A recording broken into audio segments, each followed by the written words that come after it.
오늘 하나님 말씀 로마서 8장 13절 말씀인데요. 제목은 금욕의 교리입니다. 우리가 그래서 오늘 제목대로 금욕과 교리가 어떻게 중요하냐, 이걸 이제 좀 살펴보기로 원합니다. 지금의 이제 한국 교회에서는 무슨 만나는 사람들마다 문제가 있다라고 이야기를 합니다. 그래서 문제가 다 있는데 그 문제를 해결하는 방법들이 참으로 유치하기 그지없다 이 말이죠. 마이크를 한번 꺼주시겠습니까? 마이크가 어디가 오픈되는, 하우링이 들어갑니다. 그래서 교회가 문제가 있는데 그 교회 문제의 해결을 목사님을 잘라내거나 또는 장로님을 잘라내거나 또는 출교를 시키거나 교회가 분리가 되거나 이런 식으로 문제를 해결하려고 하거든요. 저는 그렇게 문제를 해결하려는 자들을 보면서 참 이 문제들을, 저 사람들을 어떻게 내가 교육을 시켜야 될까, 이런 생각밖에 없는 거예요 지금. 지난번에도 제가 언젠가 말씀드렸지만 세월호가 딱 터지자마자 어땠습니까? 그때 정부에서 해경을 딱 없앴잖아요. 해양경찰을. 이렇게 대처하는 걸 보고 정말 한 교회, 지역교회 담임 목사인 정대훈보다 어떻게 저렇게 똑똑한 사람이 미련한 짓을 할까라는 생각을 했어요. 우리가 문제가 발생하면 도려내면 된다, 이것처럼 단순하고 쉬운 게 어디 있습니까? 단순하고 쉽기 때문에 그래서 문제가 해결되지 않는 거예요. 모든 문제는 그렇게 단순하게 해결된다 그러면 이미 좋은 나라가 됐고 이미 좋은 교회가 됐을 거예요. 그런 식으로 해결되지 않는다. 그러므로 우리가 한국 교회가 부흥을 해야 된다라고 이야기할 때 그 부흥이라는 것은 이런 문제들이 없어지는 걸 부흥이라고 하는 거예요, 사실. 그러니까 이 부흥이라는 건 단지 숫자의 많아짐이 아니고, 부흥은 부흥의 결과 숫자가 많아지는 거예요. 많은 사람을 데려오는 게 부흥이 아니고, 부흥의 결과 숫자는 자연적으로 늘어나는 걸 부흥이라 그런단 말입니다. 그러면 숫자가 늘어나는 것이 부흥이 아니라 그러면 도대체 부흥이 뭐냐 그러면 성도의 경건한 삶이 부흥이고요, 성도들이 그리스도의 거룩한 삶을 따라 살려고 하는 그 열망이 부흥이고요. 그래서 그리스도인들이 나태와 방종의 삶이 벗어나고 이제 자기 부인의 삶을 살려고 하는 그러한 열정들, 그러한 열망들, 그러한 불타오름, 이게 부흥인 것입니다. 그러면 한번 잘 생각해 보십시오. 지금 우리들의 신앙 상태, 내 신앙 상태가 나태와 방종에서 벗어나기는커녕 주일날 예배 11시 예배 딱 한 번만 드리는 걸로 나의 신앙을 다 대체해버리고 나머지는 거의 대부분 나태와 방종의 삶을 삽니다. 여기서 나태와 방종의 삶이라는 것은 뭐냐 그러면 내 직업적인 일의 나태와 방종이 아니라 하나님의 말씀을 듣고 하나님 말씀을 공부하고 기도하는 모습에 있어서 결정적인 나태와 방종이 나타난다는 말이죠. 여기서 말하고 있는 나태와 방종은 내가 열심히 영어 공부해야겠다, 내가 열심히 내 사업을 해야겠다, 그거 말고 말입니다. 그것은 누구나 열심히 하는 거고요. 그걸 열심히 못하면 그냥 굶는 거 아니겠습니까? 자기가 원하는 거 못하는 것이고, 그것은 자기가 하고 싶으니까 누구든지 열심히 해요.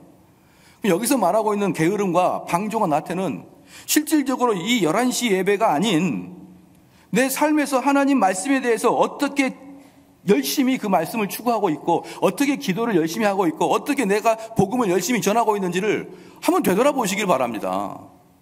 나태와 방종이라고 하니까 너무 말고 말입니다. 나는 나름대로 열심히 살았어, 나는 일주일 동안 열심히 살았어. 그 열심히 사는 건 전부 다 내 사업이고 말이에요. 성경에서 내 사업 열심히 하라 그런 말이 어디 있습니까? 성경의 관심은 그렇게 내 육체가 잘 살기 위한 관심을 갖는 게 아니고, 내 영혼이 잘 되는 것이 성경의 관심이기 때문에 성경에서 게으름을 피우지 말라는 것은 내 영혼의 문제에 대해서 게으름을 피우고 있느냐 안 피우고 있느냐, 이것을 말하는 것입니다. 그러니까 이러한 상태를 그대로 놔두고 말이죠. 그대로 놔두고 교회 목사님만 바꾸고 장로님만 바꾸고 누구를 도려낸다고 해서 문 교회가 개혁이 되냐 이 말이에요. 이 사회에 우리 민족들의 민도를 그대로 내비두고요. 이 상태로 그대로 내비두고 위에 지도자 바뀐다고 뭐가 다릅니까? 뭐가 달라집니까? 기본적으로 우리 그리스도인들은 위에 이 사람들 바꿔봐야 별로 소망찬 게 없다라고 여러분 느껴야 되는 것입니다. 그걸 알고 있어야 되는 것이에요. 진짜 바뀌려 그러면 윗사람이 바뀌는 게 아니라 전 국민의 정서가 바뀌어야 되는 것이고요. 전 국민의 민도가 바뀌어야 되는 것입니다. 그렇기 때문에 대한민국이 경제적으로 세계 10위권의 언저리에 돌아가도 올라가 있어도 90년 전, 100년 전의 민도를 바꿔낼 수가 없는 거예요. 우리들에게는. 여전히 우리는 부모 세대로부터, 그 할머니 세대로부터 그 못 살았던 시대 때의 그 어떤 도덕성과 정서를 그대로 물려받고 있기 때문에 우리가 외국만 가도 말이죠. 김치가 없으면은 미치듯이, 저는 미국에서 오래 사는 사람들인데도 그럼에도 불구하고 김치를 허겁지겁 먹는 경우를 많이 봤거든요. 그런 게 우리 입맛 하나도, 어렸을 때 들어왔던 입맛 하나도 쉽게 못 바꾸는데, 내가 어릴 때부터 부모로부터, 학교 선생님으로부터, 여러 교인으로부터 받았던 DNA를 어떻게 쉽게 변화시킬 수가 있겠습니까? 그렇기 때문에 위에 사람들 몇 명 바뀌거나 담임 목사님을 바꾸거나 무슨 교회를 좀 개조시켜서 변화되는 게 아니고, 여기에는 모든 사람들의 상태가 변화돼야만 개혁이 되는 것입니다. 그렇기 때문에 누구 하나 잘라내고 도려내고 뭐 시스템을 바꾸고 말이죠. 뭐 부서를 늘렸다 줄였다, 부서를 만들었고 폐지했다가 그렇게 해서 이 교회가 발전되고 나라가 발전된다 그랬다면 얼마나 교회를 운영하는 게 쉽고 얼마나 나라를 운영하는 게 쉬울까요? 백날 첫날 그렇게 해도 안 되는 건 안 되는 것입니다. 할렐루야. 안 되는 것을 안 되는 걸 아는 게 믿는 신자예요. 안 되는 걸 된다고 말하는 게 거짓된 영들이고 말입니다. 안 되는 것을 안 된다 그래야 됩니다. 그러면 한 번 더 생각해 보십시오. 한 10년 전인 것 같습니다. 10년 전부터 저출산을 위해서 수십조를 썼습니다. 수십조.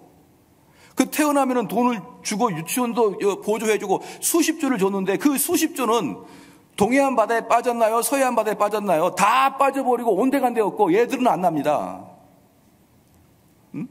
어떤 대책이, 백약이 무효예요. 백약이 무효. 어떤 대책을 가져야 젊은 여인들이, 아주머니들이 애를 많이 낳을 것인가? 유치원비를 좀 보조해주고 한 명 태어날 때 얼마를 주고 그렇게 해가지고 아이를 많이 낳는 게 아니고, 더 근본적으로 중요한 건 뭐냐면 우리가 왜 아이를 많이 낳는지에 대한 그런 도덕적인 의식을 깨달아야만 낳는 거예요. 그럼 그 외적으로 돈을 좀 보조해주고 외적으로 좀 뭐 제도를 수정해주고 그렇게 해가지고는 아이들이 낳는 게 아니고, 우리가 아이를 많이 낳는 이유는 하나님의 축복이라는 것을 알았을 때 낳는 것입니다. 그럼 그러한 것들 교육을 누가 시키는 겁니까? 교회에서 시키는 거예요. 우리가 사회에서 보면 교회가 아무것도 안 하는 것 같지만 교회에 다녀야지만 우리 정서와 우리의 아이디어를 바꿔내는 게 교회이고요. 그렇게 했을 때 이 사회에서 제도적인 것과 후원을 했을 때, 그럴 때 그 시너지 효과로 출산이 늘어나는 것이지, 국가에서 30조를 투자한다고 해서 얘를 낳느냐 이 말입니다. 그 돈 다 어디 가는 거예요? 30조, 37조라고 제가 알고 있는데 그 돈 다 어디 갔습니까 도대체? 다 한강에 빠져버렸어요. 누구 입에 누구 코에 들어갔는지 아무도 몰라요. 결국 딱 털어보니까 37조가 없는 거예요. 그리고 얘들은 더 출산율이 줄어들었고. 정말 저는 이렇게 국가와 정부들이 하는 걸 보면은 차라리 날 대통령 시켜달라. 네, 그러면 이렇게 안 할게. 나 출산 보조금 다 취소시킬 거예요. 제로.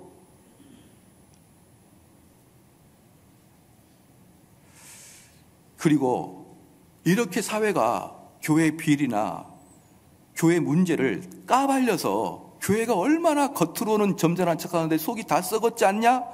이런 것을 국가가 그렇게 보여주지 말고 많은 사람들이 교회로 달려가서 그들이 은혜 받게 해야 되고 그들의 삶의 변화를 촉구시켜야 이 나라의 궁극적인 발전이 있는 것입니다.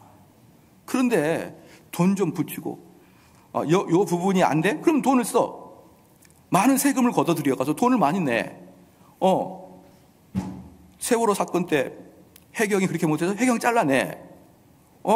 기무사가 그래서 기무사 잘라내. 이게 뭡니까, 이게? 그런 식으로 우리가 교회도, 심지어 개인도 그러는 거 아니에요. 그런 식으로 사회가 바뀌려고, 그런 식으로 교회가 바뀌고, 그런 식으로 사람이 바뀌었다 그러면요, 너무너무 쉬운 거죠. 그럼 왜 안 바뀌느냐? 제가 지금 그 얘기를 하려고 합니다. 왜 안 바뀌냐면요, 우리는 이 위에 있는 성화와 또는 더 나아가서 행위를 고치기 위해서는 교리가 필요하다는 거예요. 한국 교회가 변하려면 잘못된 사람을 잘라내는 게 아니라 교리가 필요합니다. 그 교리, 그래서 제목이 금욕의 교리예요. 금욕을 하기 위해서는 교리가 반드시 필요하다는 거예요.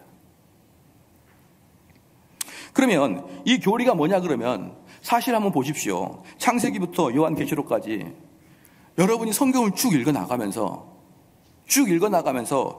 A라는 남자랑 B라는 남자랑 누구랑 결혼할까라는 선택의 기로에 내가 알고 있는 성경의 지식이 실질적으로 그 선택할 때 활용이 되던가요?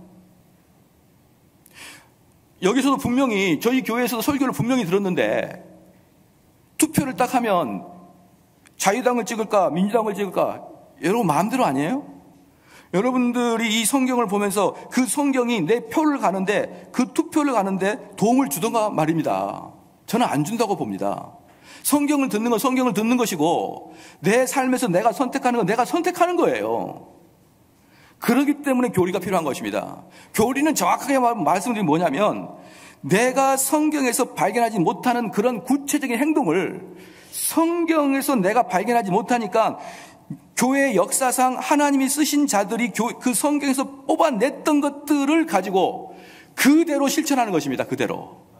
즉 교리라는 것은 뭐냐 그러면 성경만 가지고 여러분이 실제적인 구체적인 행동을 못하기 때문에 못하는 걸 도와주기 위해서 그걸 어떻게 구체적으로 이끌어 갈 것인가를 보여주기 위해서 교리가 필요한 거예요.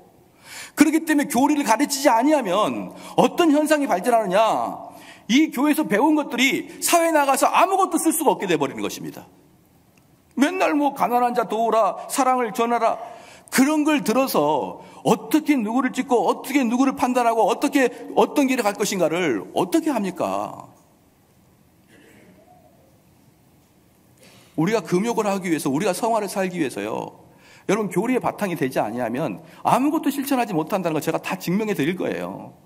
그런데 얼마나 오랫동안 우리 한국뿐 아닙니다. 전 세계의 설교에서 교리 강좌가 다 빠져버렸고요. 교리 강좌뿐만 아니라 설교 전체를 교리적으로 요리를 하지 못합니다.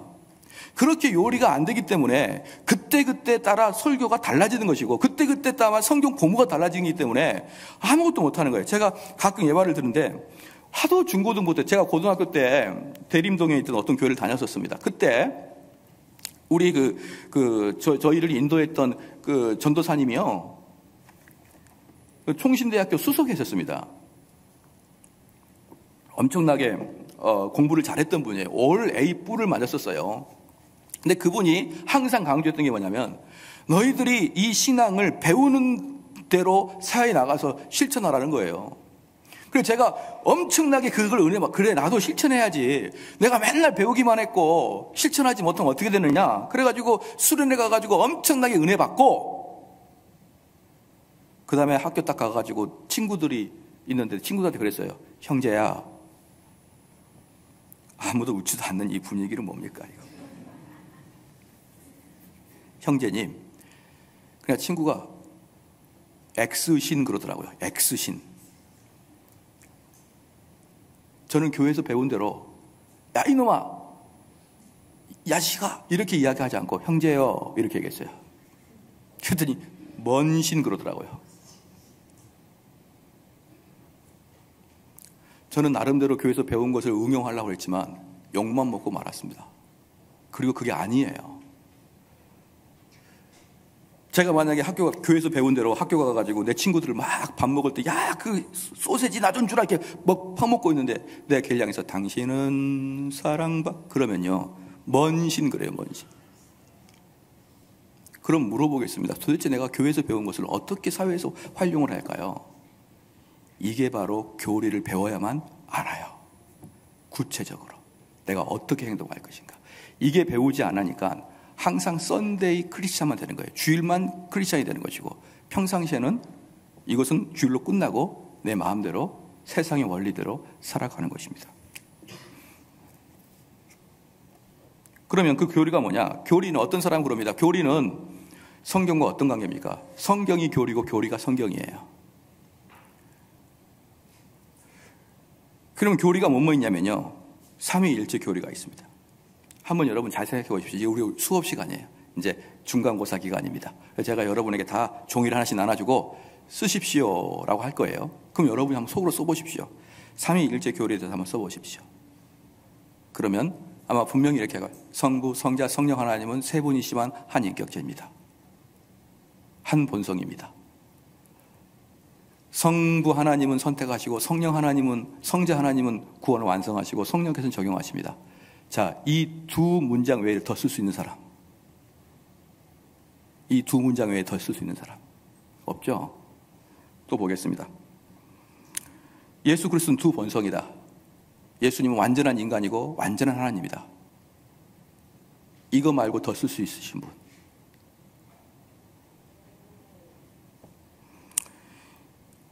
예수 그리스도를, 우리의 삶에 있어서 예수 그리스도를 바라보면 필수적이다. 자, 물어보겠습니다. 예수 그리스도를 바라보면 한번 써보십시오. 어떻게 바라봅니까? 눈을 휘둥글러야 됩니까? 아무것도 몰라요. 아무것도. 손 내밀어 주를 만져라, 주 지나신다. 자, 주님께 손 내미는 방법 아시는 분? 주님께 손 내미는 방법 아시는 분?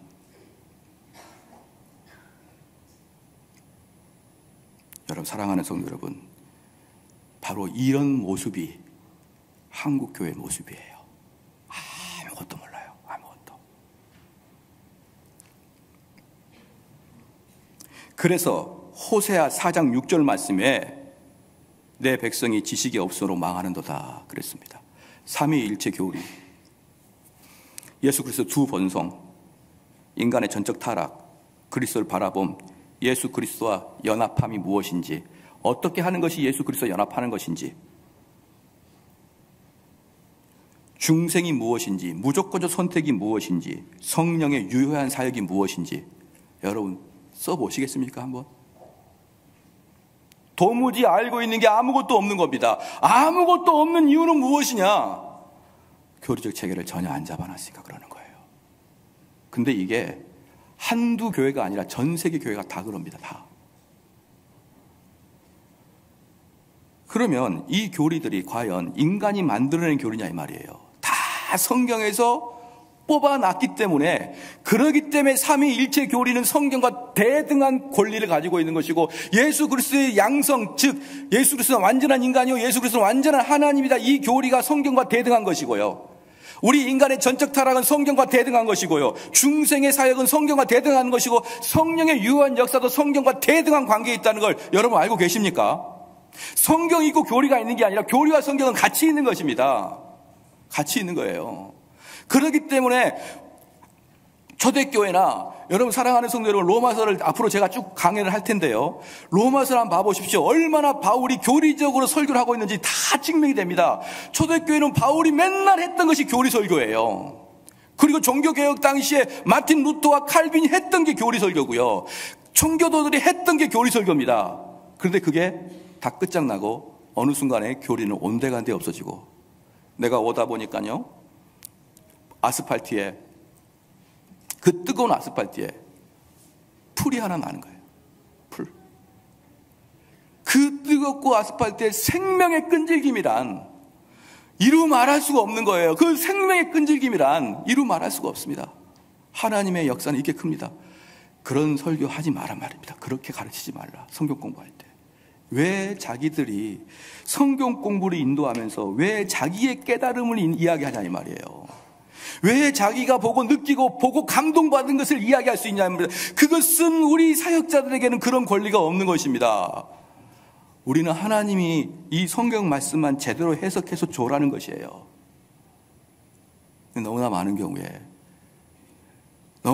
경우에 자기 일생의 간증을 많이 해버립니다. 나는 이렇게 살아서 하나님 나에게 이렇게 이끄시고 이렇게 복을 주시고.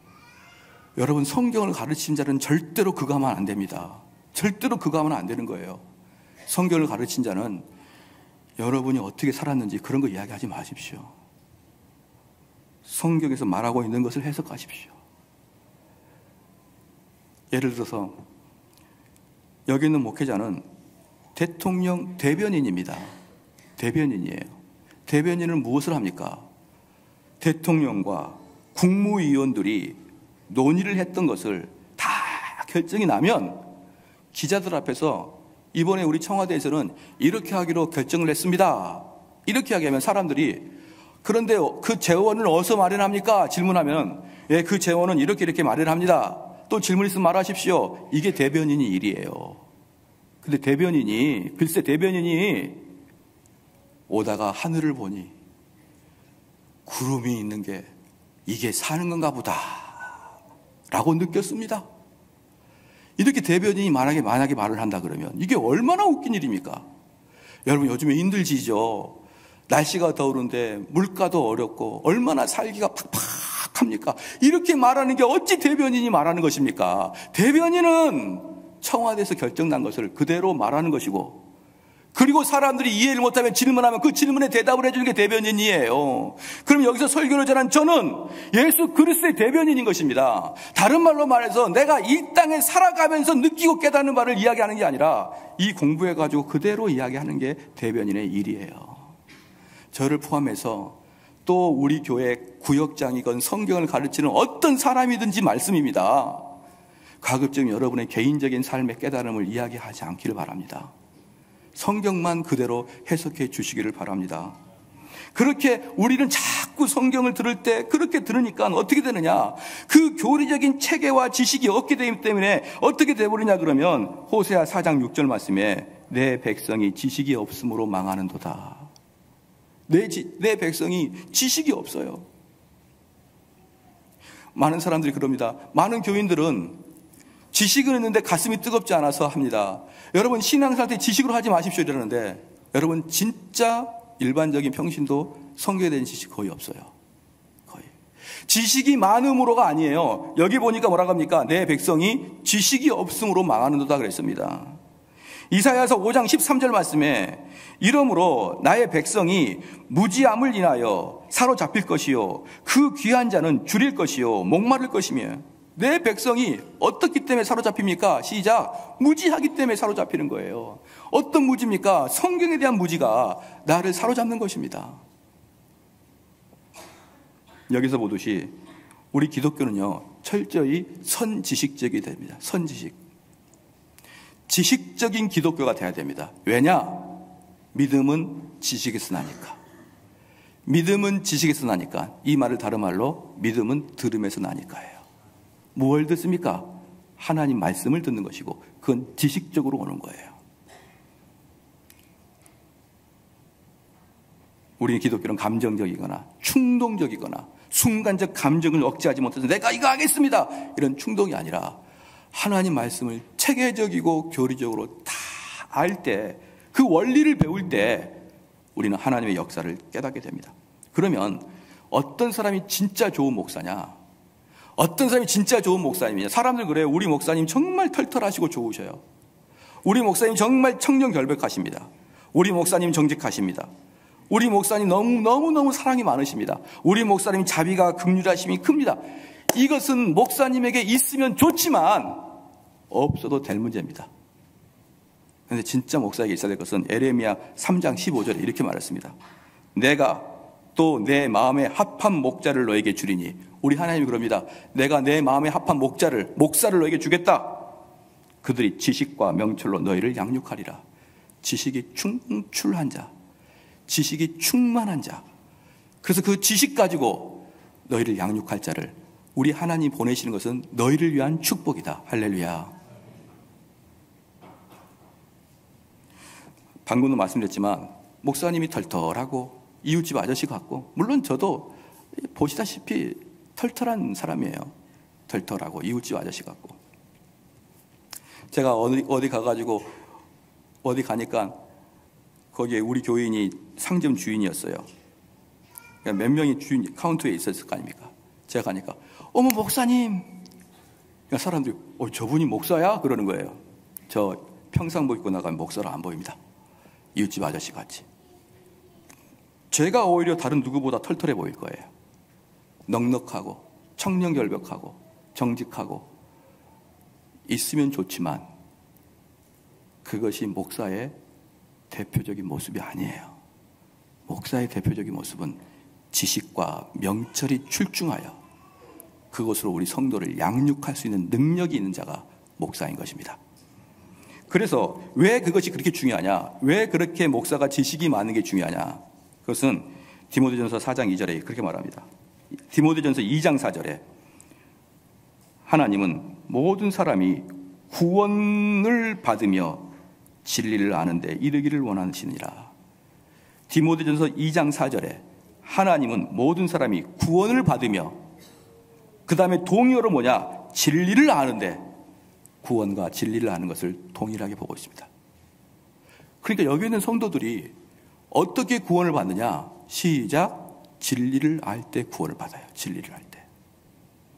하나님이 번개를 쳐가지고 너 구원 이게 아니라 여러분이 진리를 알 때 구원을 받습니다. 데살로니가 후서 2장 13절에 이렇게 말하고 있습니다. 하나님이 처음부터 너희를 택하사 성령의 거룩하게 하심과 진리를 믿음으로 구원을 얻게 하심이니이다. 우리의 구원은 무엇인가? 진리를 알 때 구원을 얻는 것이다. 그러니까 진리를 아는 지식의 목사가 그렇게 중요한 것입니다. 진리를 알고 있는 지식의 목사가 왜 중요하냐면 그 사람이 잘났기 때문에 중요한 게 아닌 것이에요. 이 진리가 우리 성도를 구원으로 이끌어가는 결정적인 도구이니까 우리 성도를 진리로 통해서 구원으로 이끌 수 있는 그 지식을 가지고 있는 목사가 참으로 복을 내린 그 결과물이다 이 말입니다. 결과물이다. 요한복음 17장 3절 말씀에 영생은 곧 유일하신 참 하나님과 그 보내신 자 예수 그리스도를 아는 것이다.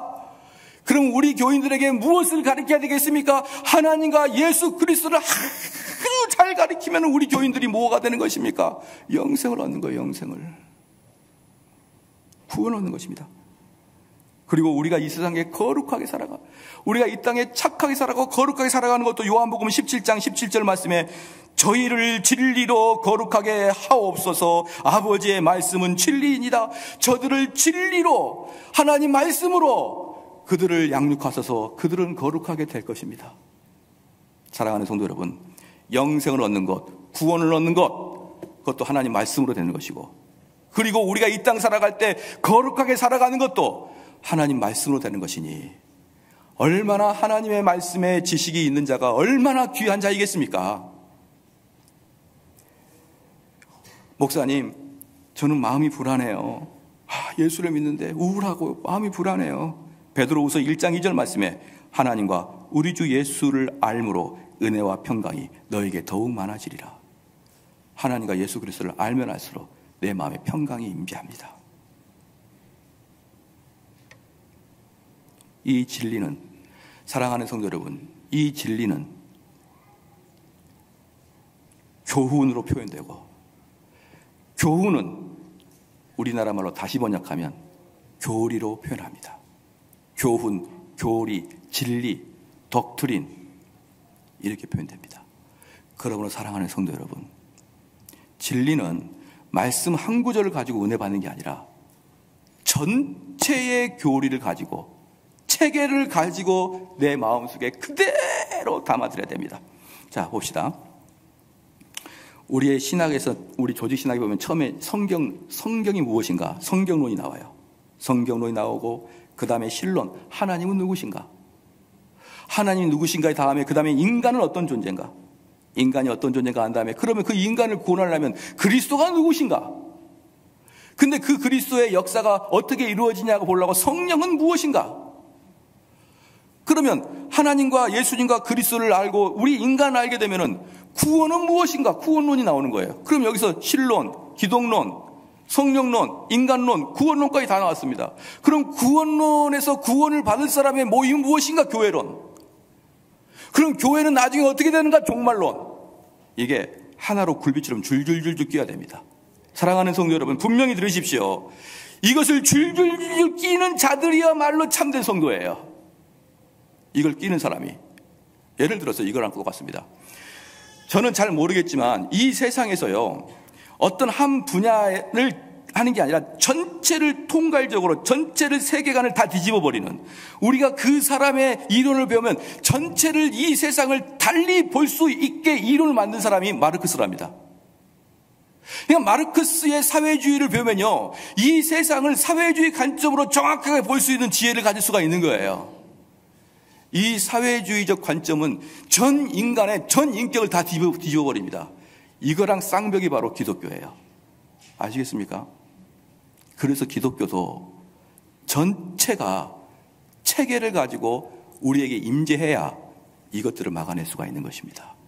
얘는 조직적으로, 체계적으로 깊이 들어오는데 우리는 주님 믿으면 구원받는다, 이거 하나 가지고 대항이 될 것 같습니까? 이런 사회의 물결의 도도한 물결을 막아낼 수 있는 방법은 성경에서 말하고 있는 모든 체계를 내 머릿속에 가득 담았을 때 어떤 이론이라도 다 막아버릴 수 있어요. 다 막을 수 있습니다. 바로 이런 교리의 훈련이 안 돼 있으니까 무너져 내리기 시작하는 거예요. 여기 빈틈 저기 빈틈, 여기서 쏙쏙쏙 들어옵니다. 이 세상의 물결의 도도함이 여기저기에서 구멍이 뚫렸는데 거기서 쏙쏙 들어와서 나중에 보니까 그 속에 이게 전부 다 썩어버린 거예요. 왜? 물이 들어와가지고.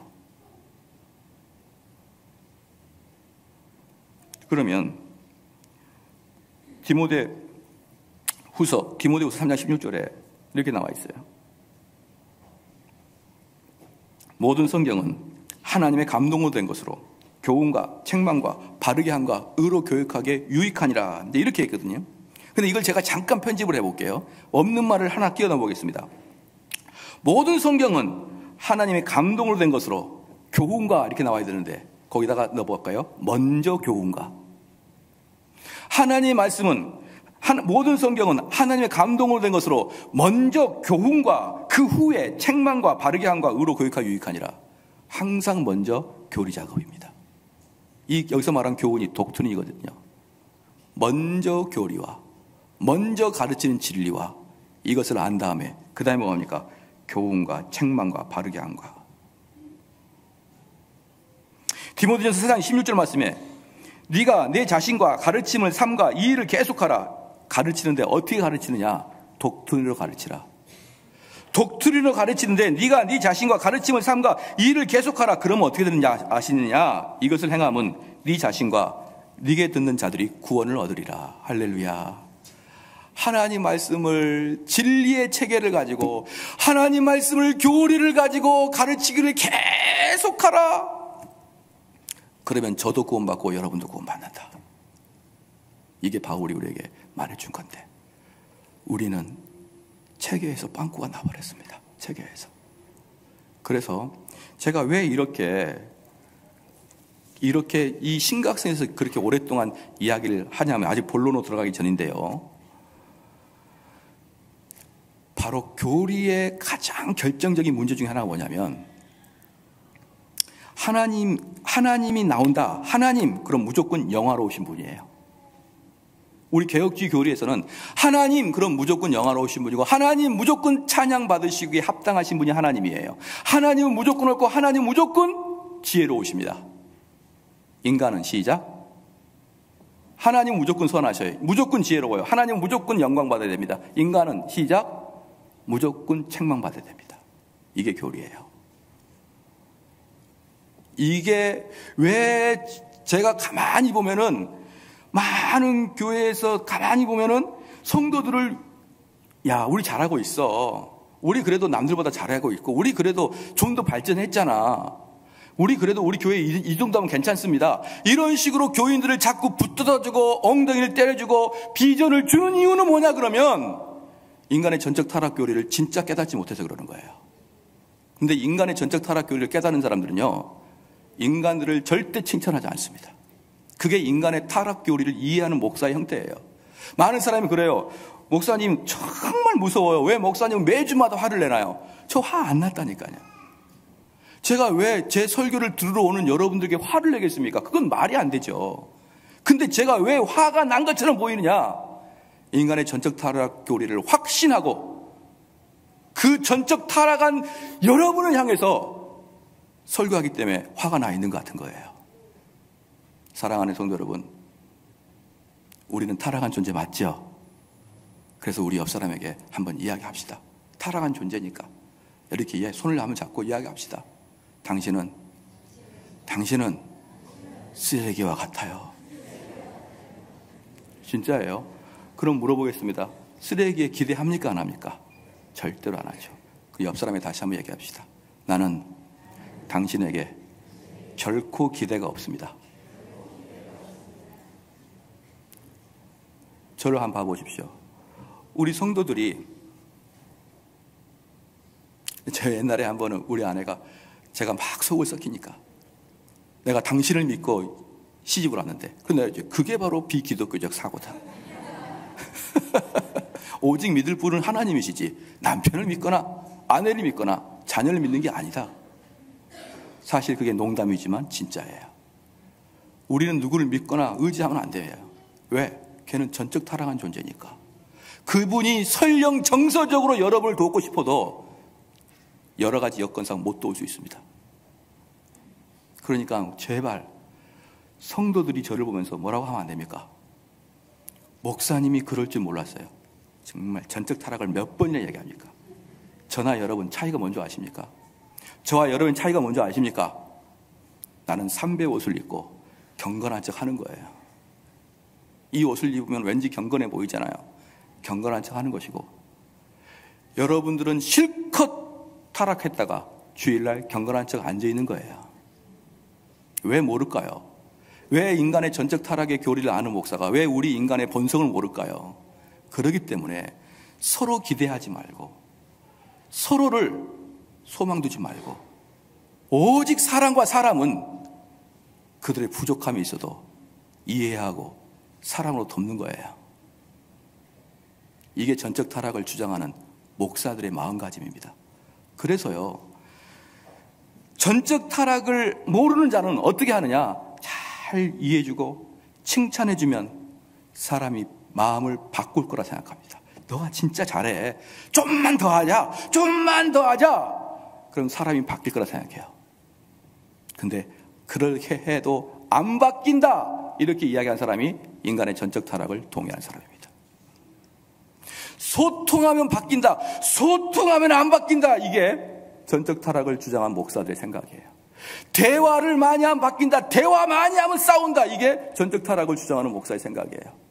사랑하는 성도 여러분, 그럼 사람이 어떻게 바뀔까요? 시작. 하나님 말씀만으로 바뀌는 거예요.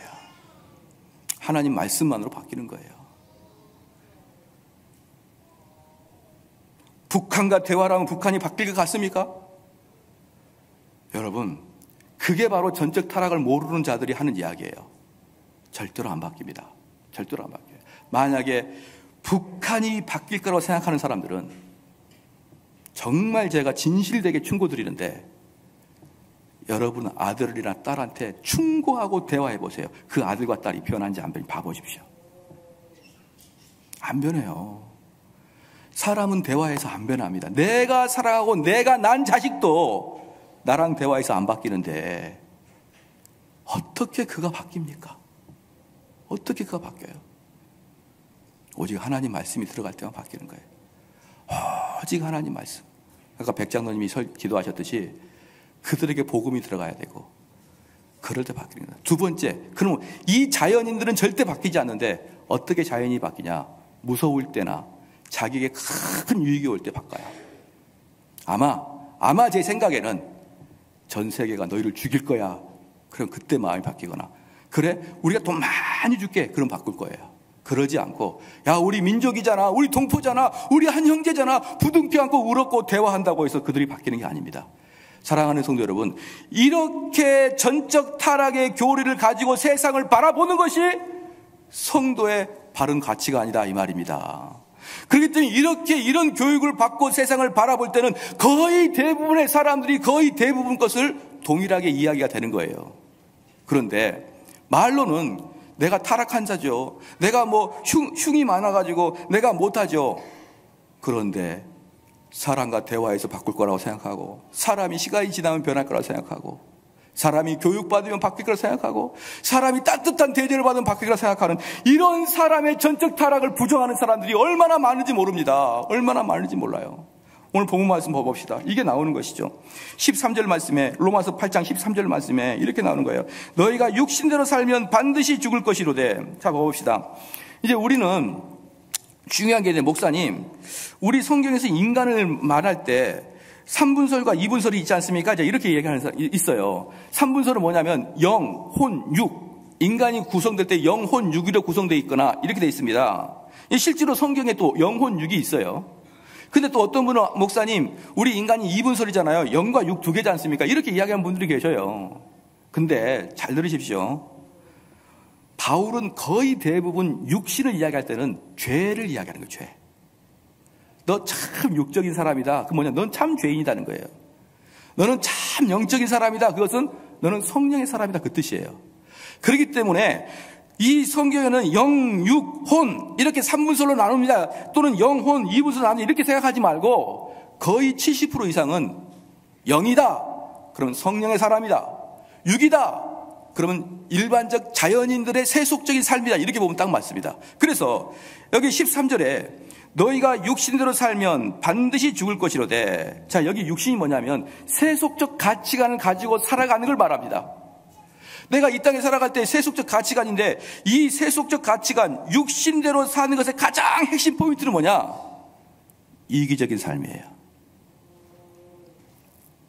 모든 것이 나를 위한 삶. 잘 봐보십시다. 이게 얼마나 중요한지 몰라요. 이 바울이 이야기하는 게 얼마나 탁월한 거냐면요, 육신의 삶이 어디서 드러나느냐? 물론 술 먹고 담배 피고 나쁜 짓 하고, 당연히 육신적인 삶이죠. 그것은 누구나 발견할 수 있는 것입니다. 누구나 발견할 수 있는 거예요. 그런데 자, 육신의 삶이 이기적인 것의 발원이다. 이기적인 것이 육신의 삶의 발원이다. 이걸 꼭 붙들어야 됩니다. 이게 바울이 이야기한 거니까. 술 먹고 담배 피고 나쁜 짓 하는 것은 금방 드러납니다. 그런데 이건 안 드러나요. 이건 안 드러납니다. 내가 하나님께 위로받으려고 예배드리는 것은 안 드러나요. 본질이 나잖아요. 내가 주일날 지금 예배드린 이유가 뭐예요? 하나님께 위로받기 위해서. 이게 육신의 삶입니다. 내가 지금 열심히 헌신한 이유는 뭡니까? 내가 맡겨진 바를 최선을 다해서 저 인간 저거 지가 한다는 거 중간에 포기하고 그러지 않는 의지의 사람이네, 그런 이야기를 듣고 싶어서. 하고 싶지 않은데 그런 이야기를 듣고 싶지 않아서 하는 거예요. 내가 지금 교회에 나와서 예배를 드리는 이유는 뭡니까? 내가 매주마다 예배를 드리지 않으면 내 마음이 찝찝하니까. 이 모든 것들이 육신의 삶입니다. 왜? 이기적인 게 기본이니까. 사랑하는 성도 여러분, 그러므로 말미암아 육신의 삶은 여러분의 노력을 통해서, 여러분의 다짐을 통해서 변화되지 않습니다. 왜? 아무리 노력해 보세요. 아무리 다짐해 보세요. 이기적인 마음이 변하나 안 변하나? 안 변해요. 우리는 죄와 싸울 수는 있어요. 실질적으로 드러난 그 악행과는 싸울 수 있습니다. 나는 그 일을 안 할 수 있어요. 나는 그것에 안 갈 수 있습니다. 근데 내 마음에 좋아하는 경향은 어떡할 거예요? 내 마음에 좋아하는 경향은 어떡할 겁니까? 그래서 우리는 드러나는 악과는 싸울 수 있어도 내면의 이기적인 것에 대해서는 우리 인간이 싸울 수 없다.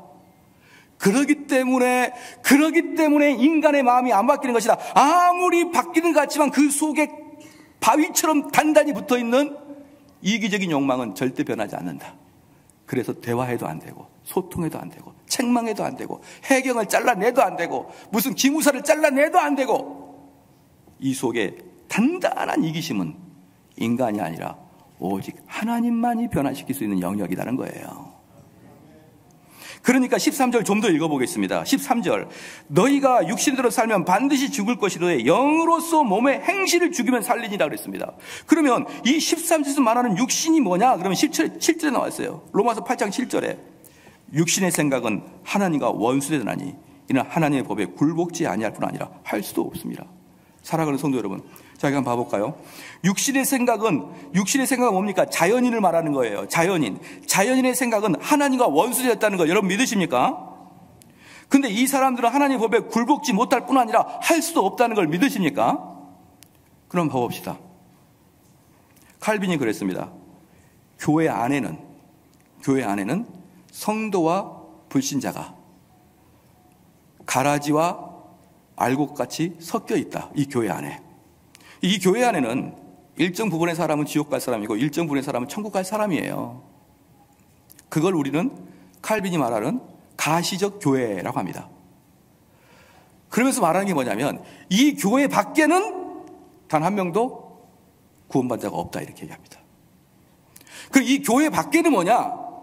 그 사람의 나이가 이제는 48살인데 48인데 하나님께서 그 사람을 50살에 거듭나게 하는 하나님만의 계획이 있을 수는 있어요. 그래서 그가 50이 돼서야 교회 와서 구원받을 수가 있습니다. 그러나 그렇게 교회를 나오지 아니하고 교회를 그렇게 초청해도 나오지 아니한 사람들은 구원이 없다라고 얘기합니다. 여러분 동의하십니까?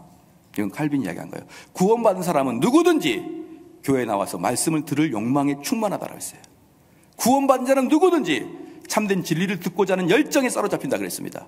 그래서 교회 밖에서 오랫동안 교회 나오지 아니한 사람들은 구원받지 아니한 자다 이렇게 말했습니다. 여러분 동의하시죠? 그러면 여기서 육의 생각은 하나님과 원수된다 그랬습니다. 그리고 그 사람들은 하나님 법에 굴복지도 못하고 굴복할 수도 없다 그랬습니다. 그럼 물어보겠습니다. 전혀 신앙이 없는 그 사람이 교회를 다닌 걸로 판단합시다.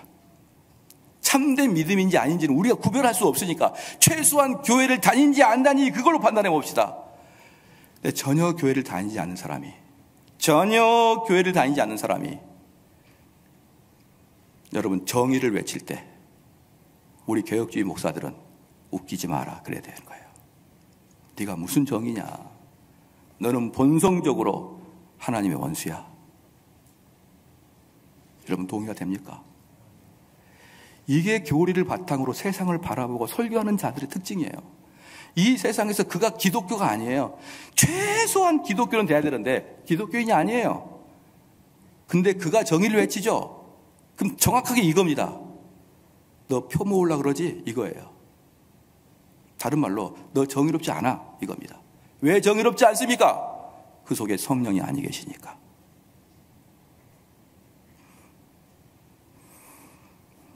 그래서 저는 많이 그래요. 개혁주의 목사님들이 그래도 이 세상에 소망을 두고 있고 그래도 저 정치인은 괜찮을 것 같고 그렇게 말하면 딱 저는 한마디 합니다. 개념 탑재하자. 그런 식으로 사람을 좋게 평가하지 마라. 사람은 철저히 타락한 존재. 그걸 깨달으면 깨달을수록 우리는 더 그리스도를 필요로 하는 존재.